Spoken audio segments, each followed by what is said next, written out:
Beautiful saying ആണ്, life is so beautiful make it extra ordinary എന്ന്. ജീവിതം മനോഹരമാണ്, അതിനെ അതിമനോഹരമാക്കുക, അത്ഭുതകരമാക്കുക. അങ്ങനെ ചെയ്ത ഒരു അത്യപൂർവമായ ഒരു ആർട്ടിസ്റ്റാണ് ചേച്ചി.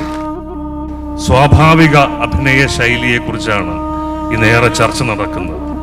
നടന്മാർ അല്ലെങ്കിൽ നടിമാർ ക്യാമറയുടെ മുന്നിൽ സ്വാഭാവികമായി പെരുമാറാൻ തുടങ്ങിയിരിക്കുന്നു. എന്നാൽ ഈ പെരുമാറ്റമൊക്കെ വർഷങ്ങൾക്ക് മുമ്പ് തിരശീലയിൽ സാധ്യമാണെന്ന് തെളിയിക്കുകയും അതുവഴി പ്രേക്ഷക മനസ്സിൽ ഇടം പിടിക്കുകയും ചെയ്ത നമ്മുടെ ആദ്യകാല അഭിനേത്രികളിൽ ഒരാൾ ലളിത ചേച്ചി തന്നെയാണ്. എന്നത്തെയും താരം, ഈ തൃശ്ശൂരിൻ്റെ താരം ശ്രീമതി KPSC ലളിത.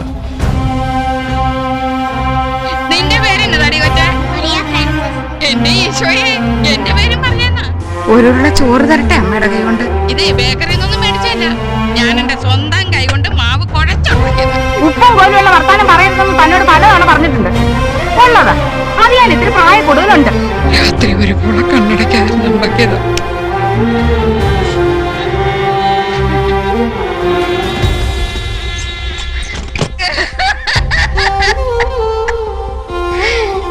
എന്റെ ഭഗവതിയെ, ഏറ്റവും കൂടുതൽ ബഹുമാനിക്കുന്ന ഒരു ആക്ട്രസ്സാണ്. ഒരുപക്ഷെ ഇത്രയും നാച്ചുറലായിട്ട്, ഇത്രയും സ്വാഭാവികതയോടുകൂടി കഥാപാത്രങ്ങൾ ചെയ്യുന്ന മറ്റൊരു ആക്ട്രസ് ഇന്ത്യയിലുണ്ടാകും. എൻ്റെ മനസ്സിലുള്ളത് ഉർവശിയുടെ ജോഡിയായിട്ട് അഭിനയിക്കണം, നവ്യ നായരുടെ ജോഡിയായിട്ട് അഭിനയിക്കണം. മഞ്ജു വാര്യർ അവിടെ ചെല്ലുമ്പോഴാണ് അറിയണത് KPSC ലളിതയാണ് ഭാര്യ. ഞാൻ പറയട്ടെ? ആ തടിച്ചു തന്നെ വരുവാണ്, ഇപ്പൊ പറയാൻ മനസ്സില്ല. Good night. നീങ്ക ഒരേ വീട്ടിലേ കൊടുത്തനോ? കുടിക്കാൻ എന്തോ വേണമെന്നാ ചോദിക്കുന്നേ. പതുക്കെ പറഞ്ഞാലും മിസ്സാതമ്പരാൻ കേട്ടോളും. ഉണ്ടാ, നമ്മുടെ വീട്ടിലെ സോഫ ഏകദേശം ഇതുപോലെ തന്നെയാ, പക്ഷെ ഇത്രയും ചാട്ടമില്ലല്ലേ? ഞാൻ വീട്ടിലേക്ക് വരാന്ന് പറഞ്ഞില്ലേ? അവരഭിനയിക്കുമ്പോൾ അഭിനയിക്കുകയല്ല, ജീവിക്കുകയാണ് എന്ന് നമുക്ക് തോന്നും. മണിച്ചിത്രത്താഴ്, പൊന്മുട്ടയിടുന്ന താറാവ്, ഗോഡ് ഫാദർ, അനിയത്തിപ്രാവ്. അവസാന സമയത്ത് ശ്രീവിദ്യയുടെ അടുക്ക പറയുന്നുണ്ട്, നിങ്ങൾക്കത് വേണമെങ്കിൽ നിങ്ങൾ എടുത്തോ എന്ന് പറഞ്ഞവർ പെട്ടെന്ന് മൂക്ക് ചീറ്റി കണ്ണു തുടച്ചു. ആ സീൻ കാണുമ്പോഴാണ് നമുക്ക് മനസ്സിലാവുന്നത് ഇതാണ് ആർട്ടിസ്റ്റ്. ഞാൻ നോക്കിക്കോളാം അവളെ പൊന്നുപോലെ.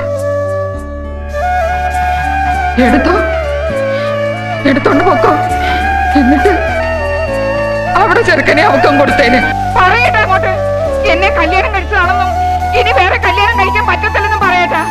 ഒരിടത്ത് ഉറച്ചു നിൽക്കുന്ന സ്വഭാവമല്ല, നല്ലൊരു കലാകാരനായിരുന്നു, ഒരു ഫോട്ടോഗ്രാഫറായിരുന്നു. 250 രൂപ ശമ്പളത്തിൽ എന്നെയും എൻ്റെ കുടുംബത്തെയും എൻ്റെ അമ്മയെയും എൻ്റെ ഇളയ പിള്ളേരെയും എല്ലാവരെയും കൊണ്ട് അച്ഛൻ എവിടെ പോകുന്നു അവിടെ ഞങ്ങൾ ജീവിക്കുക. കുറച്ച് നാൾ കൂടുതൽ ജീവിച്ചത് ചങ്ങനാശ്ശേരിയിലാണ്.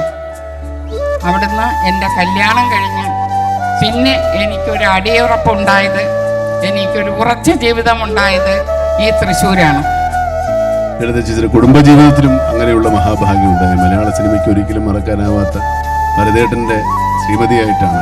അദ്ദേഹത്തിൻ്റെ തന്നെ ഒരുപാട് കലാസൃഷ്ടികൾക്ക് പിന്തുണ നൽകാനും സാധിച്ചത് ഒരു മഹാഭാഗ്യമാണ്.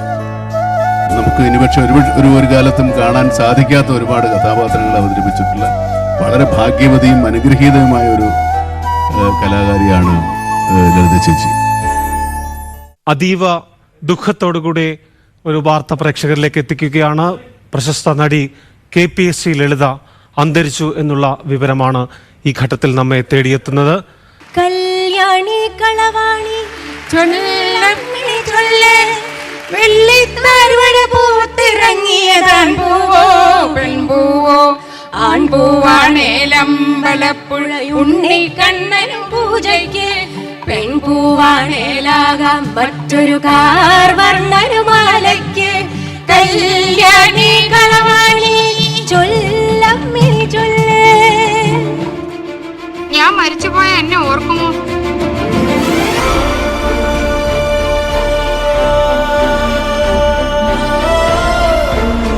ഒരു ലക്ഷം നന്ദിയില്ല, 1 ലക്ഷം കടപ്പാടല്ല, അതിനപ്പുറം എനിക്ക് നിങ്ങളോടുണ്ട്.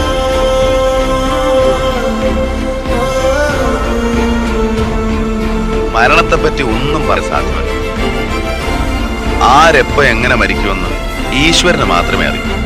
ആ വലിയ ആർട്ടിസ്റ്റ് അവരുടെ കൂടെ അഭിനയിക്കാൻ സാധിച്ചത് എൻ്റെ ഭാഗ്യമാണെന്ന് കരുതാം. ചേച്ചിയുടെ കഥാപാത്രങ്ങളെ ഓർമ്മിക്കാനാണെങ്കിൽ ഒന്നും നമുക്ക് മറക്കാനാവാത്ത കഥാപാത്രങ്ങൾ തന്നെയാണ്. നാരായണിയുടെ അടയാളം ഈ ഭൂഗോളത്തിൽ എങ്ങും ഉണ്ട്.